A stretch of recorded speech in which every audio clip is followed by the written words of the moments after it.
Good evening, students of Conversation 1. Here we are on week 10. And tomorrow is a holiday. Today is Monday, and tomorrow would be our normal class, and it would be a holiday, but we're just going to plow right through it because why not? Yeah, you're allowed to log in all week, so it doesn't matter. Now, there was a little bit of an issue with the video on the weekend. That was because, and I hate to make excuses, but this is real. YouTube Studio now requires you to upload, and then there's a draft that's basically just sitting there on the server, and then you have to finalize it and then publish it, which was not a step that I had to do before. So actually two videos that I had made on Friday and Saturday morning were uploaded to my channel but not visible. I'm sure you don't care, but that's what happened. So a student alerted me to the problem. So what I did is just extend the period. A few people were asking me like, what's going on? All I did is just extend the makeup period for your cyber lecture credit until tomorrow night. That's it. Everything else is the same. Everything's fixed, I think, so you should be able to watch the video just like normal, and the link is active. And so let's keep going.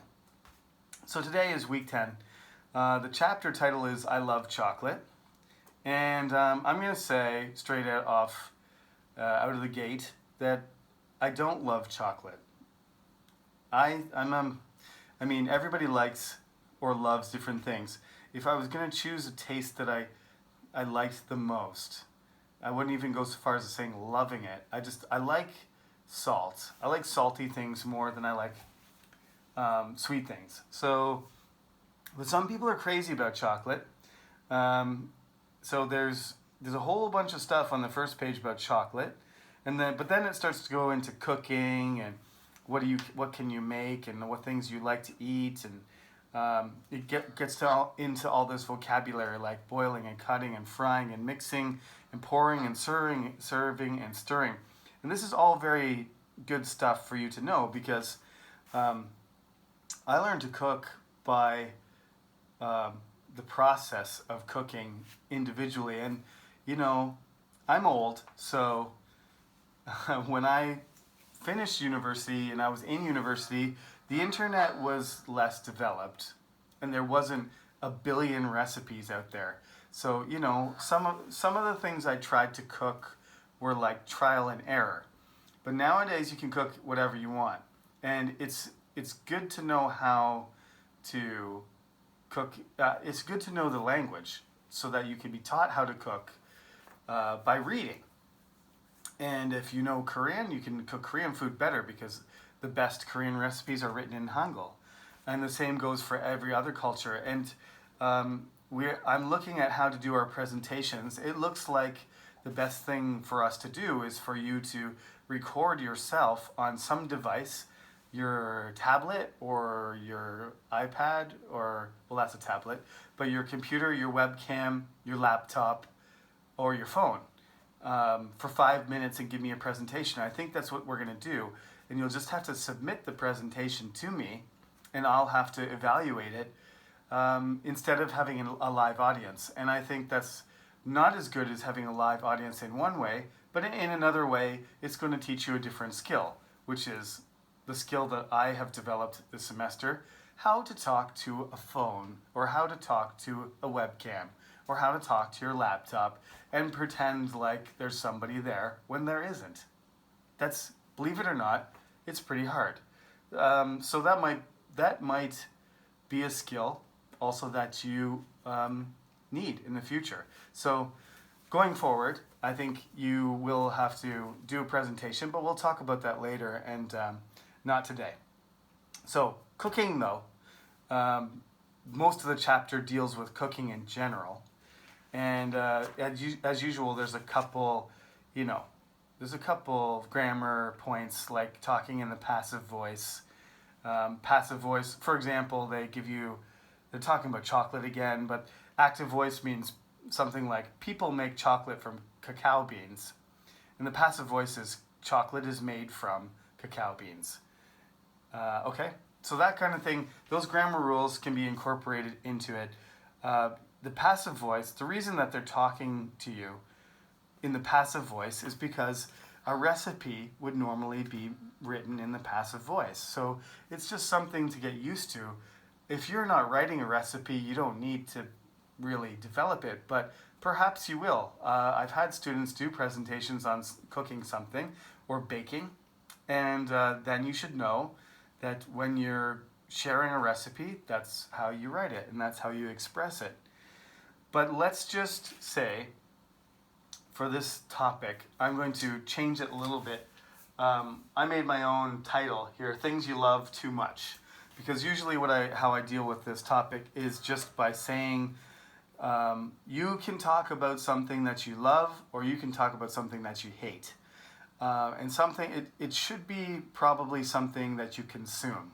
So I don't choose movies or sports or something like that. It's got to be sort of something that at least you consume sort of in your body.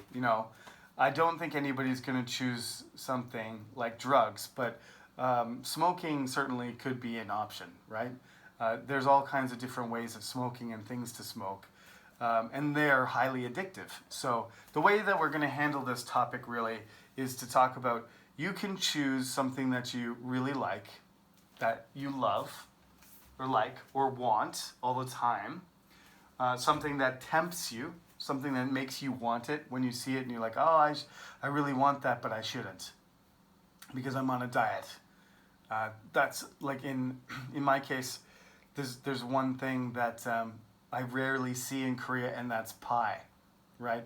I said I didn't like sweet things, but there are some exceptions. One of those exceptions is pie. I don't really care if it's apple pie or strawberry pie or pumpkin pie, but if it was peach pie or blueberry pie, I think I wouldn't be able to hold myself back, because that's my absolute favorite, peach pie or blueberry pie. So if I went by a window in Korea and I saw blueberry pie, I'm not sure how much money I would pay for it, but I would pay, I'm trying to think how much money I would pay for a blueberry pie. Back home, they're not as expensive as here, but I think I would pay probably Sammanwon anyway. Sammanwon, I'd have to think about it, but depends on how big it is and how awesome it looked. I might just splurge and buy that thing, take it home and eat it myself and not share with anyone. That's how much I love blueberry pie. Okay, so you're getting the idea.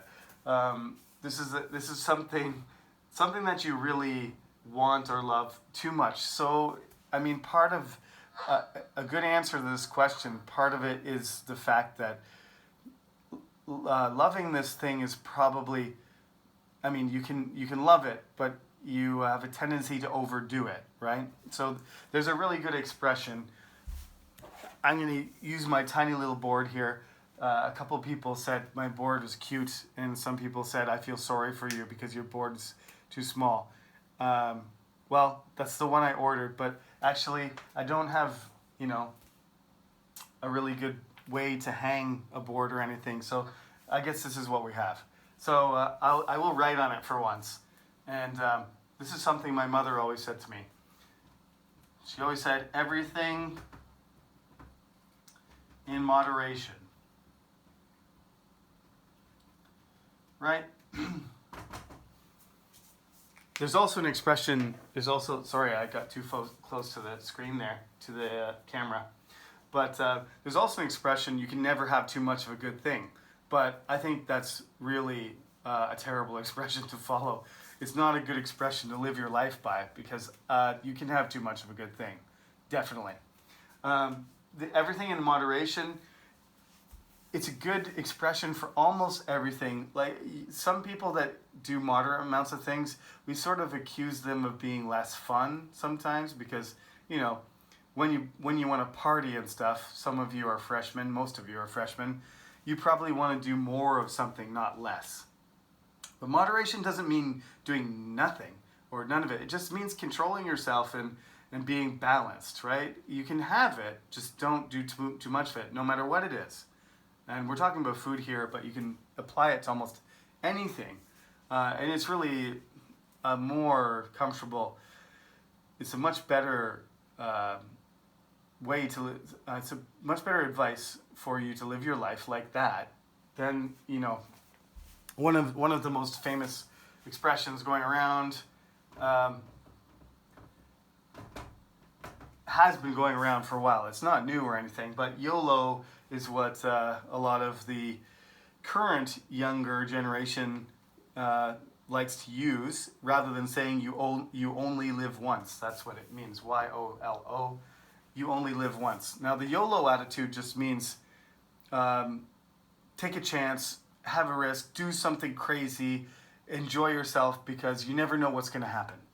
You could die, or you could disappear, or something bad could happen, or you wouldn't be able to do it later. So everything is now. Live in the present, carpe diem, and all that stuff.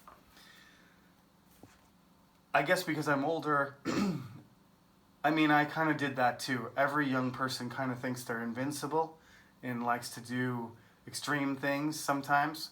But yeah, I don't recommend it as a long-term strategy for survival. So this is the YOLO attitude. If you come across something that's tempting, like you've never tried it before, or something you really want to do, if you have the YOLO attitude, you're going to do it. And you're going to do it a lot, or you're going to do it right away. And the person who follows the everything in moderation proverb is going to probably not do it, or they're going to think about it and then do it, or do just some of it and a little bit more, with a little bit more caution. So I'll tell you a quick little story because this goes well with the whole, I love something, so I'm just going to just get as much of it as I can. When I was probably 7 years old, I was in elementary school. I can remember my mother and I went to a strawberry patch, and this is outdoors. In Korea, usually you go to a greenhouse and you pick some strawberries, and then you pay for the strawberries and you get to take them home. In Canada, it's usually outdoors and it's hot and dusty, and there's rows and rows of strawberries as far as you can see.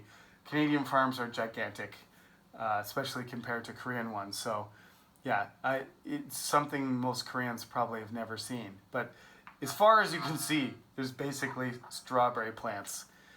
So you're out there, nobody's near you, and my mom's picking away, and I'm picking too. But I'm little, so she's like, you can eat a few of them, but don't eat too many of them.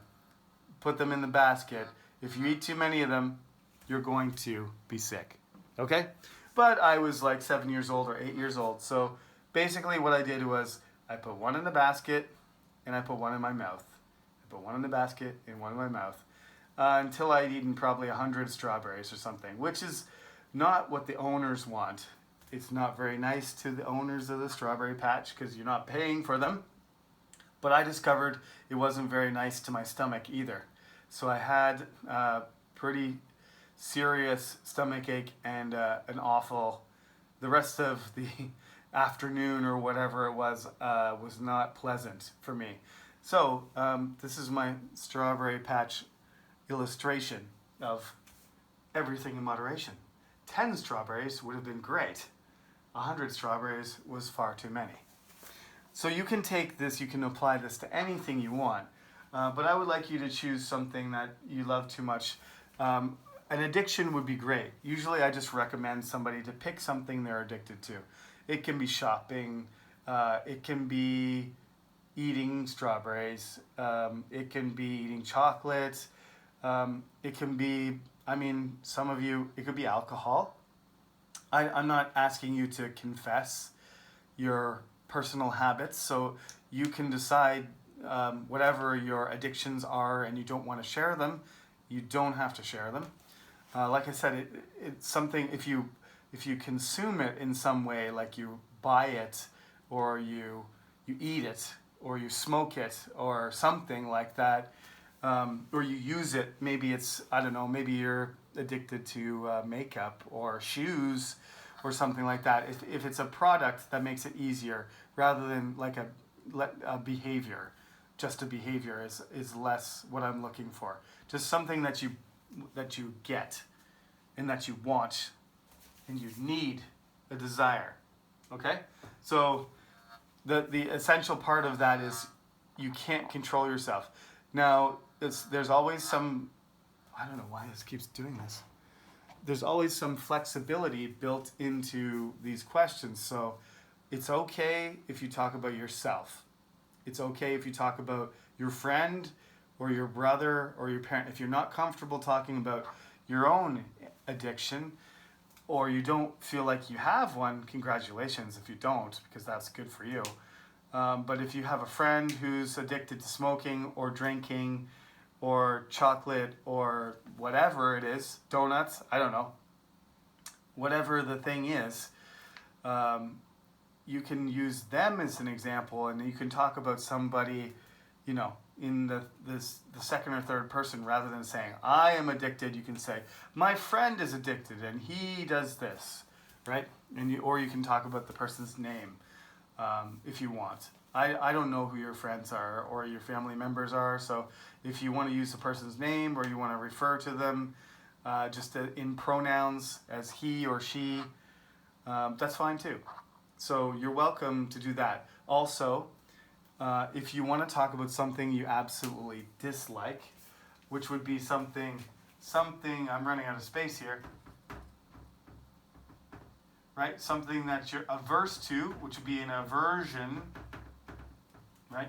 An aversion, something that you dislike, and you want to tell me a story about that. Again, that could be a food, or that could be shopping, if you hate shopping, or you have a negative experience with that. All of these questions sort of require you to identify, just listen to the question, take a position, whatever it is, positive or negative, averse or addicted or love or hate, and then identify what the thing is you're going to talk about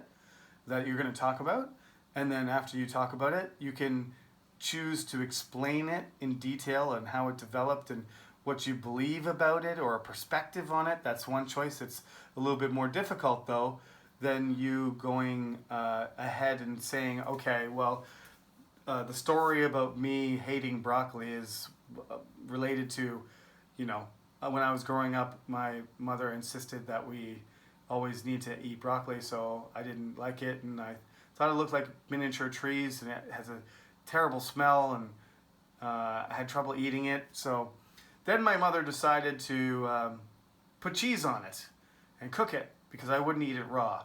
This is actually similar to what happened to me again. And then I learned to eat broccoli, and I didn't hate it as much. When it was cooked and it had cheese on it, then it was a little bit more comfortable to eat. And then gradually I decided, broccoli's not that bad. And then I started to eat raw broccoli, which my mother convinced me, because she made this dip that was kind of curry flavored dip, and she made onion dip, and we used to dip the raw broccoli in it and carrot sticks and other things. So she tricked us. That's what she did. She tricked us into liking our broccoli, even though basically it was one of my most hated vegetables originally. But I can't remember. I must have been very young where I refused to eat my broccoli, because now I'm a big fan of broccoli. Yeah, so you can work out your answer by choosing something. Just make sure you can talk about it for 2 minutes. There are some people, I've been going through and sending some emails. Some of you have got them already, but most of you have not. But I'm making my way through it. Everybody's assignments have been checked. So you've gotten credit for your assignments. I just haven't given everybody their feedback. So what I'm going to do is just give you, it's really some general stuff. I might take a little, slice out of one of your answers just to demonstrate. If you have grammar issues or something, then I'll just kind of paste a small section of your answer just to show you what you're doing so that you can try to improve your grammar yourself. But of course, it's not possible for me to go through and fix everybody's grammar. I have almost 80 conversation students, and there are 6 assignments for each class, which is 480 assignments. So I'm just going through them. I go through them all, but I can't fix every grammar mistake. So I'm just going to have to tell you about sort of what a pattern of your answers are. So your weak points, there's 3 categories I can tell you about. Presentation and pronunciation are categories that will be applied to the evaluation on the exam, but I can't see you in person right now, so all I can do is tell you about the content and the grammar and let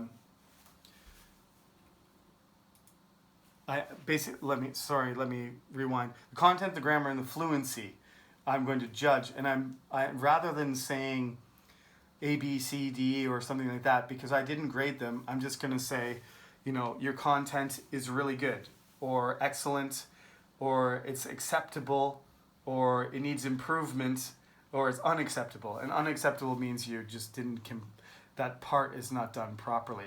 So you're going to get a range of answers to in your feedback according to those 3 categories. So the way it's going to look is assignments completed, content, a judgment, grammar, a judgment, fluency, a judgment, and then finally some notes about specifically what you need to work on. Okay? So that's it for week 10. Sorry about the delay in the upload on the weekend, but those technical difficulties are hard to avoid, and occasionally they're going to happen. So I will probably have to apologize again, but all I can do is try and make things smoother the rest of the way. So that is all for today, and happy Children's Day. Enjoy your holiday, and